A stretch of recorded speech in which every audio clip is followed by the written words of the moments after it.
Um estudo chamado Agricultura 4.0, o futuro da tecnologia, da consultoria Oliver Wyman, apontou para inovações com o uso de novas técnicas para aumentar a eficiência na cadeia de produção e a criação, a incorporação de novos e diferentes jeitos de produzir alimentos. Isso porque até 2050 a expectativa é que o mundo precisará de 70% mais comida para atender a demanda crescente.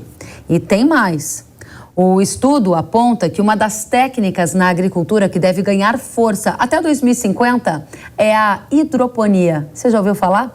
As hortas hidropônicas são aquelas que têm um sistema de plantação sem a necessidade de terra para cultivo. As plantas ficam em contato direto com a água, que possui os nutrientes para a planta. E a gente vai adiante. Porque nas cidades, as fazendas verticais, elas têm chamado a atenção. Com ambiente 100% controlado, a produção normalmente utiliza a técnica da hidroponia e também a luz rosada para substituir a luz solar. Na indústria, a modificação genética de plantas deve ganhar ainda mais destaque no futuro.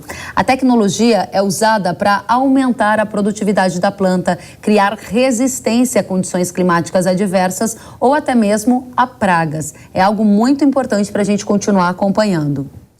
O estudo da consultoria Oliver Wyman também destacou o cultivo de alimentos em laboratório como uma tendência de futuro. A nanotecnologia, que trabalha na escala dos átomos e até a impressão 3D. É isso mesmo, a impressão 3D. Nesse último caso, cientistas já conseguiram, por exemplo, desenvolver na impressora 3D um produto similar à carne bovina. Será mesmo? Tem mais ainda, tem drones, robôs, tratores autônomos e sensores que estão cada vez mais presentes nos negócios do agro. Os equipamentos são conectados usando a internet das coisas, que é quando conectamos os objetos do nosso dia a dia à internet para nos auxiliar nas atividades diárias. Essas tecnologias geram um grande volume de informações sobre a fazenda, sobre a produção agrícola. E aí a gente entra na era do chamado Big Data, ou seja, um monte de dado para a gente analisar e tomar decisões ainda mais assertivas. A inteligência artificial já usada no agro deve ir ganhando mais espaço. E há também a perspectiva de um mundo virtual totalmente imersivo e conectado, que promete revolucionar a nossa relação com a tecnologia. A gente está falando do metaverso. É isso mesmo, metaverso no agro. Tanta coisa, né? O que será uma tendência de curto prazo? O que será uma tendência de médio e longo prazo? Vamos conversar com um dos maiores entendidos nesse assunto, macro tendências, tecnologia e inovação. Arthur Igreja, especialista em tecnologia e inovação, está conosco na Jovem Pan e traz para a gente a sua visão de futuro. Arthur, seja muito bem-vindo. Quais dessas tecnologias todas aqui devem ganhar mais força no campo nos próximos anos, na sua opinião? Kelly, eu entendo que nós temos novos desafios, né? Ou seja, aquilo que está relacionado ao médio e o longo prazo, mas nós temos principalmente uma continuação de coisas que começam a se tangibilizar, né? Ou seja, não muito tempo atrás nós tínhamos uma dificuldade gigantesca para ter conectividade nas propriedades. O índice no Brasil ainda não atingiu 50%, mas eu entendo que, por exemplo, em 2023 nós vamos ter um crescimento nesse índice que vai ser muito importante, porque nós estamos vendo, por exemplo, no passado, a Neuralink, a Starlink do Elon Musk era uma promessa, hoje ela é uma realidade. Muitas propriedades já contratam esse serviço, instalam suas antenas e passam a ter conexão de banda larga. E nós temos uma corrida nessa instalação dos satélites suborbitais, ou seja, num horizonte aí de 2 a 3 anos, esse problema deixa de existir, basicamente. E aí nós temos a chegada de tecnologias de ponta que hoje só estão disponíveis em alguns lugares e ela fica disponível para todo mundo. Ou seja, eu entendo que no curto prazo o que nós vamos ter é uma adoção muito grande, porque nós estamos terminando de resolver problemas de infraestrutura. Ou seja, não adianta ter Big Data, não adianta ter inteligência artificial se você não usa as informações que, por exemplo, estão nas máquinas que já foram adquiridas, né? Então, eu acho que no curto prazo é muito mais uma onda de adesão, de utilização, de maturação. E aí, no médio prazo, nós temos todas essas tecnologias que você mencionou, algumas, claro, mais futuristas e com desafios maiores, mas uma coisa que sempre me chama a atenção é uma série de tecnologias que foram desenhadas para a cidade, no final das contas, elas estão sendo implementadas justamente no agronegócio, como o caso dos tratores autônomos, que vão acontecer muito antes dos carros autônomos, porque o ambiente é mais propício. Interessante, você falou aí dos carros autônomos, tratores autônomos, falou ainda em futurismo, né, que tem muitas coisas que vão demorar um pouquinho mais de tempo, porque a gente ainda está resolvendo um problema de infraestrutura. Para a gente trazer para a nossa audiência impactos de curto prazo, qual é a novidade tecnológica que está no seu radar, que a gente vai ouvir falar muito, que a gente precisa já ouvir do Arthur Igreja, pesquisar, desenvolver uma habilidade nova, o que vai marcar a nova era no futuro muito breve?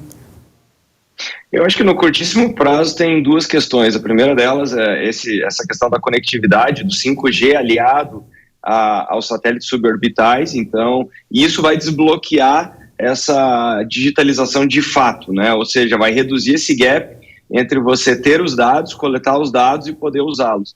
A segunda coisa que eu tenho certeza que vai acontecer no curto prazo é que aquilo que nós vimos, por exemplo, no varejo e na indústria, a chamada indústria 4.0, e esse varejo que hoje demanda muitos profissionais, o mesmo vai acontecer com o agronegócio, que vai ser uma corrida por profissionais com formação mais tecnológica, só que conectados ao agro. Hoje, nós temos essa corrida por cientistas de dados, por engenheiros de software e tudo mais, mas muitos deles acabam indo buscar empresas que estão relacionadas a varejo, a telecomunicações, a esses setores. E agora muita gente começa a entender o tamanho da oportunidade que o agro representa.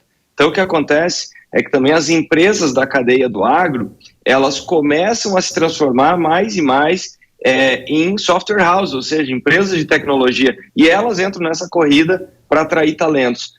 Então, no curto prazo, nós temos uma mudança do perfil desse profissional, que muito mais do que um profissional, por exemplo, com conhecimento agronômico, ele começa a ser um profissional de tecnologia, de TI mesmo. Então, essa é uma mudança importante. E essa mudança se reflete também no tomador de decisão, né? No investidor, no agricultor, porque ele também começa a ter na sua matriz de decisão esse aspecto tecnológico, como já aconteceu em outros setores. Então, volto a dizer, hoje, um empreendedor aí do varejo, ele precisa entender de rede social, ele precisa entender de software. Então, quem está atuando no agro começa a ter que ter uma visão muito mais ampla das coisas.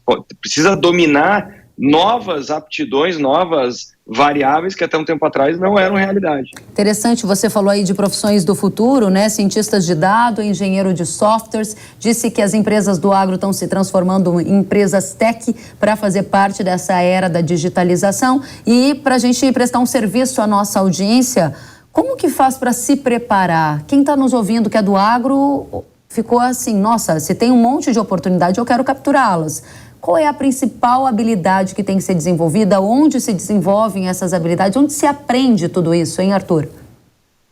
Olha, eu entendo que, primeiro, com curiosidade, tem várias pesquisas mostrando alguns aspectos interessantes, que quem está atuando no agro cada vez mais está participando, por exemplo, de LinkedIn, de redes sociais, justamente para buscar conhecimento. Então, esse está se tornando um dos principais canais, aliado a YouTube, aliado a várias outras plataformas, porque, afinal de contas, hoje os conteúdos eles são multiplataformas, né? Ou seja, a nossa conversa aqui ela pode virar um corte de YouTube, alguém pode escrever sobre ela, e isso pode viralizar numa plataforma como o LinkedIn. Então, participar da rede social, ou seja, não enxergar ela simplesmente como um lugar onde as pessoas acabam compartilhando opiniões ou postam suas fotos das férias, mas enxergar isso como um lugar para aprender, né? Além disso, a pandemia acabou cortando muita coisa, que são os dias de campo, os encontros e tudo mais, e o que fica provado agora? Que não há nada mais valioso do que isso. Então, por mais que as pessoas sejam muito acessadas, né? Ou seja, muitas empresas acabam batendo na porta para dizer, olha, eu estou trazendo tecnologia e tudo mais, escolher os parceiros certos e aprender com eles continua sendo o caminho mais importante. Mas, além disso, usar a internet como um canal para realmente oxigenar suas competências, ou seja, ficar de olho no que está acontecendo, e a chave sempre é entender o timing, né? Ou seja, nós vamos falar aí sobre, por exemplo, metaverso, é realidade? Não é. Mas então a pessoa pode se dar o luxo de descartar? Não, porque de repente ela coloca isso numa caixinha de, isso aqui é futuro, e quando ela pisca está acontecendo na frente dela. Então acho que sempre estar em constante contato é uma coisa muito positiva. E interessante notar que o Brasil se tornou exportador dessas tendências, né? Então é uma coisa que tem facilitado aí para quem quer aprender cada vez mais, é que nós não estamos mais naquela realidade de ter que entender o que está acontecendo numa fazenda nos Estados Unidos para chamar de fazenda do futuro, né? Ou seja, tem muito mais a ver com a troca de ideia, a troca de boas práticas, assim como sempre aconteceu, só que agora de uma forma mais digital e mais ágil. Interessantíssimo. E para quem estava esperando a sua resposta, você vá para a universidade, faça o curso A ou B, o Arthur trouxe já uma mentalidade das novas formas de se aprender. É uma forma de aprender também na internet, a gente não está excluindo as outras possibilidades, mas é aquela ideia de um aprendizado constante, né? Abrir a mente, porque o mundo está mudando muito rapidamente. Arthur, foi um prazer te receber na Jovem Pan. Você tem uns segundinhos finais aqui para deixar uma última mensagem para a nossa audiência que gosta muito do seu trabalho. Poxa, agradecer essa nova oportunidade, e a mensagem aqui é de usar a tecnologia como nossa grande aliada. Esses assuntos acabam assustando, mas eles são inevitáveis e eles trazem mais produtividade, mais qualidade de vida, mais resultado. Ou seja, se tem alguém que pode ser tua aliada ao longo não só de 23, mas dos próximos anos, é a tecnologia. Que assim seja, vamos usá-la para o bem então. Arthur Igreja, especialista em tecnologia e inovação. Fique bem, até a próxima. Obrigada.